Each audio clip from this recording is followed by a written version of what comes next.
प्रिय छात्रों, नमस्कार। आज हम आपके लिए संख्याओं को आरोही क्रम में और अवरोही क्रम में लिखने से संबंधित कुछ नियम बतलाएंगे, जिससे कि आप आसानी से फैसला कर सकें, निर्णय कर सकें कौन सी संख्या पहले लिखी जाएगी और कौन सी संख्या बाद में लिखी जाएगी। तो सबसे पहले हमने आपको इसको समझाने के लिए हमने आज एक उदाहरण ले लिया है, जिस उदाहरण में हमने लिखा है निम्नलिखित संख्याओं को आरोही क्रम में लिखो। आपको ये कुछ संख्याएं दी गई हैं जिनको हमें आरोही क्रम में लिखना है। तो सबसे पहले तो आपको ये मालूम होना चाहिए आरोही क्रम का मतलब क्या है। यदि हम सबसे छोटी संख्या को सबसे पहले लिखें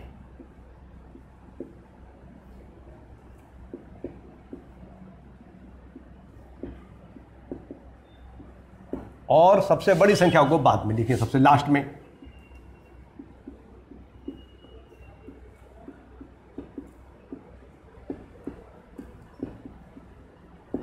और अन्य संख्याओं को सबसे छोटी से चलते हुए बढ़ते हुए क्रम में लिखते चले आए।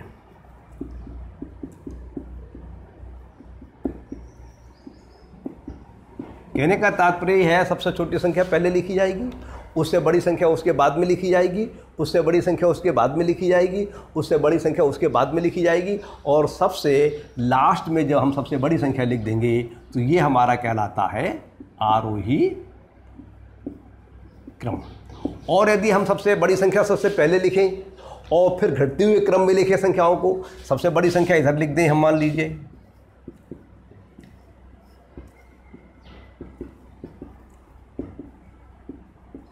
और सबसे छोटी संख्या इधर लिख दें,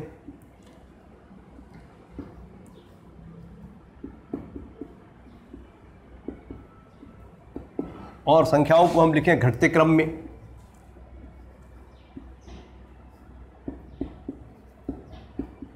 तो इसे कहते हैं हम अवरोही क्रम।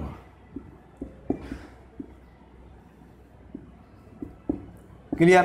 तो हम आज संख्याओं को आरोही क्रम में लिखने से संबंधित कुछ नियम बता रहे हैं।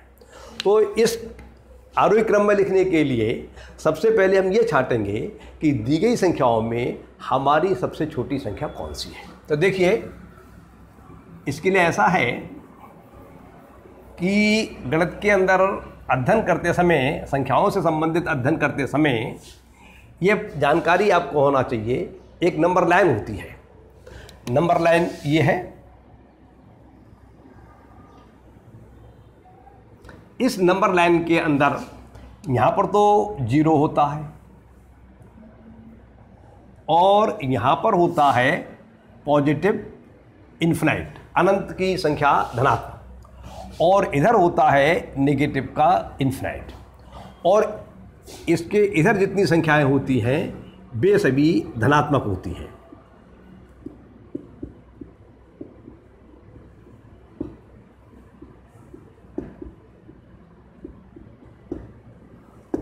और इधर जितनी संख्याएं होती हैं वे सभी ऋणात्मक संख्याएं होती हैं।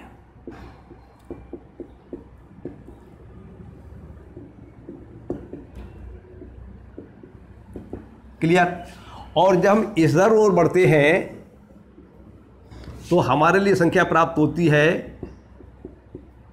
बढ़ते हुए क्रम में। इसका मतलब ये हुआ कि जितनी भी ऋणात्मक संख्याएं हैं वे सभी संख्याएं 0 से छोटी हैं। क्लियर?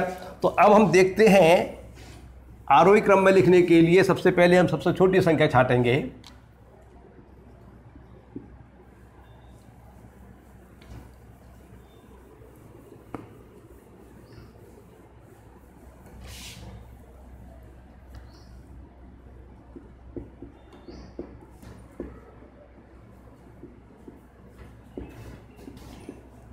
तो हम देखते हैं कि ये 1 2 3 4 5 6 7 8 संख्याएं दी गई हैं। इसमें एक संख्या जो है वो हमारी ऋणात्मक है, नेगेटिव है।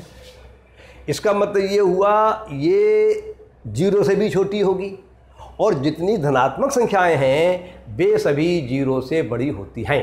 तो इसका मतलब ये हुआ सबसे छोटी संख्या तो हमारी हो गई 5। क्लियर? अब वो 0 जो है वह सभी ऋणात्मक संख्याओं से बड़ा होता है और सभी धनात्मक संख्याओं से छोटा होता है।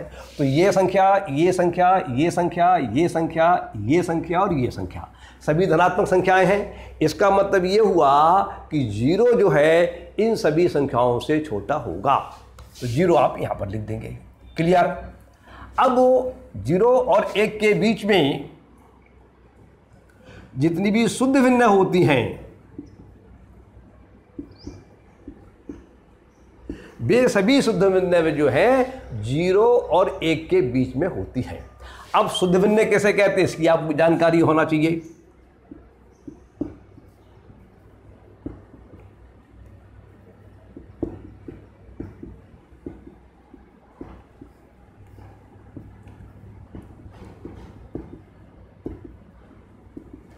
अब शुद्ध भिन्न वे होती हैं जो हमारी अंश तो जिसका छोटी संख्या होती है और हर बड़ी संख्या होती है। तो अब आप ये देखिए, इन दी गई संख्याओं में कोई भी शुद्ध संख्या है, शुद्ध भिन्न है नहीं है। तो हम देखते हैं, एक तो भिन्न हमारे पास ये है और ये भी भिन्न है हमारी, ये दशमलव में भिन्न है।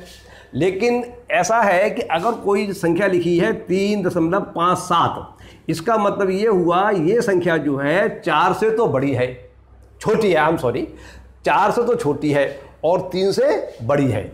अगर ये लिखा है 16.35911, तो ये संख्या जो है वह 16 से तो बड़ी है लेकिन 17 से छोटी है।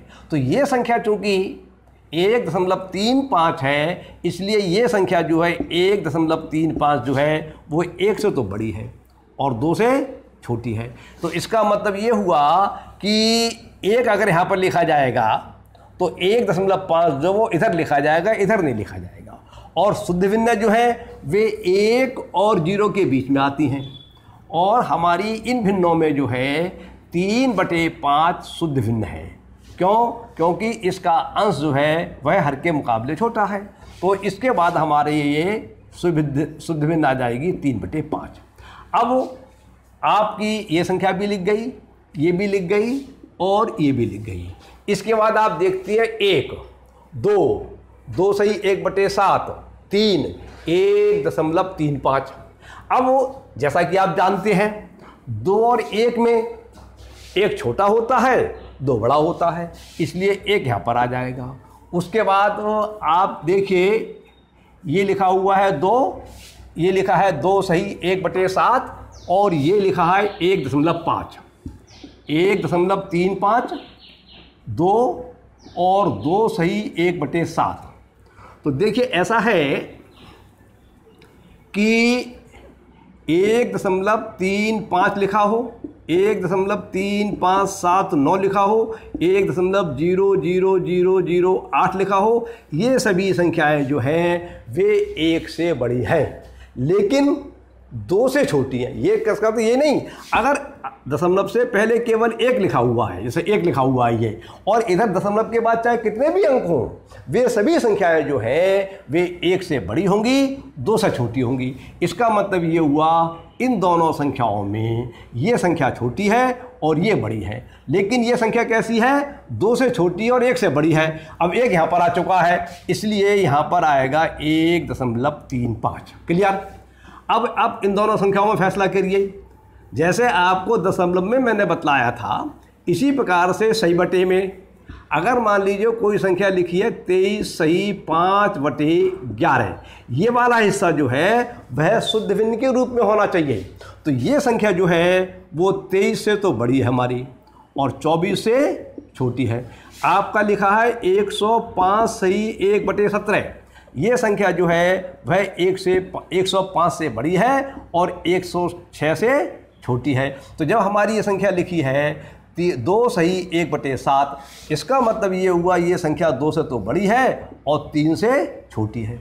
और यहाँ पर हमारी एक संख्या तो है 2, एक है 2 सही 1/7 और एक संख्या 3 भी है हमारे पास, 3 ही मिल गई। तो इनमें सबसे छोटी ये जो संख्या है वो 2 और 3 के बीच में है। इसका मतलब ये है 2 से बड़ी है ये और 3 से छोटी है। तो अब इन संख्याओं में जो सबसे छोटी संख्या रही हमारी वो रही 2, तो यहाँ पर 2 आ जाएगा हमारा। अब इन दोनों संख्याओं में 2 सही 1/7 और 3 में जैसा कि मैंने बतलाया था 2 सही 1/7 जो है वो 2 से तो बड़े हैं, इसका मतलब 2 सही 1/7 जो है वो 2 के बाद में आने हैं, और लेकिन 3 से छोटे हैं तो 3 से पहले आने हैं, तो इन्हें हमने पहले लिख दिया। और रह गई हमारी संख्या केवल 3 आपकी ये लिख जाएगी। अब आप देख लीजिए 1 2 3 4 5 6 7 8 संख्याएं थी, 8 संख्याएं लिख गई नहीं लिख गई? 1 2 3 4 5 6 7 8 संख्याएं लिख गई। इस प्रकार से इन संख्याओं को हमने आरोही क्रम में लिख दिया। अब यदि अवरोही क्रम में लिखना चाहेंगे तो इसे उल्टा क्रम बना देंगे, ये पहले लिख देंगे और ये बाद में लिख देंगे और सबको उल्टा लिखते चले जाएंगे। अगर अवरोही क्रम में लिखना हो तो कैसे लिखेंगे?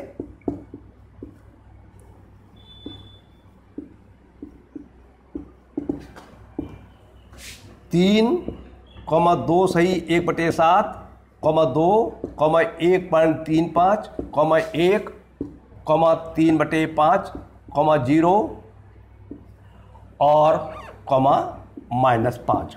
1 2 3 4 5 6 7 8 संख्या हो गई, ये आपकी अवरोही क्रम में लिख गई। तो मेरा कहने का तात्पर्य ये है कि जो नियम बतलाए आपको कि संख्याएं देख के कैसे फैसला करेंगे कि कौन सी संख्या बड़ी है कौन सी छोटी है, तो इस बात को आप विचार कीजिए और समझने का प्रयास कीजिए। उसके बाद आप प्रश्नों को कीजिए, रटने की आवश्यकता नहीं है। आपको जितने अधिक नियम याद होंगे, जितने अधिक नियम कॉन्सेप्ट क्लियर होगा, उतने ही आप प्रश्नों को आसानी से कर सकते हैं। आज की बात पूरी होती है। नमस्कार, धन्यवाद।